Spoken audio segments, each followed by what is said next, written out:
কোরআনে বর্ণিত কালামের ব্যাখ্যা। কলম মনকে ধরতে পারে না, কারণ কলম বস্তু। মন কলমকে ধরে রাখতে পারে, কারণ মন বস্তু নয়। কার্ল মার্কস এর আবিষ্কার কমিউনিজম কলমকে চিরসত্য বলে ধরে নিয়েছিলেন।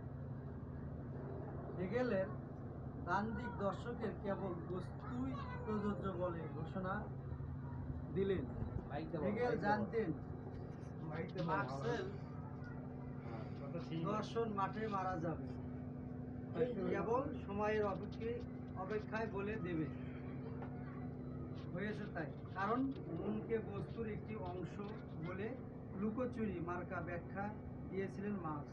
দৃষ্টির স্থূলতায় লেনিন আর মাও তুং রূপে নিলেন, প্রয়োগ করতে গিয়ে বল প্রয়োগ করলেন।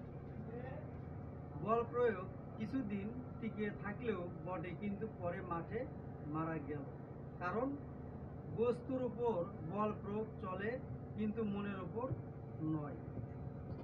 মনের ওপর বল প্রয়োগ করতে গেলে একদিন না একদিন ভেঙে পড়বে,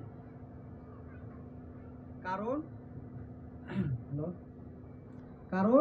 এটা যে স্রষ্টার দেওয়া চিরন্তর সত্য।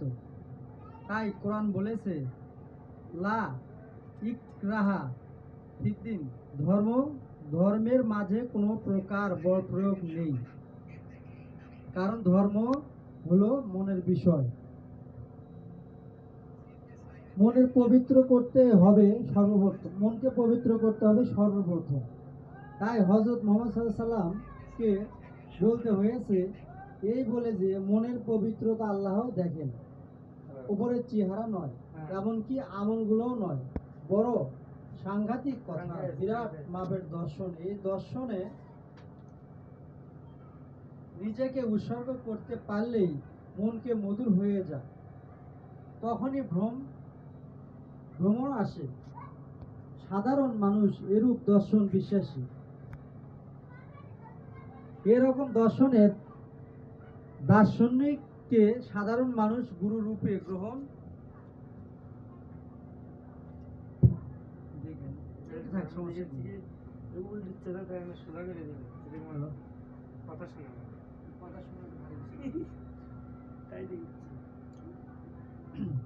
তাই খাজা বাবা মঈনুদ্দিন চিশতিকে ভারতের বেশ কিছু সাধারণ মানুষ গুরুরূপে গ্রহণ করে নিয়েছিলেন। এরকম দর্শন কাগজে লেখা থাকলেও কিছু কাজ হয় বটে, কিন্তু মানুষের মধ্যে এরূপ দর্শন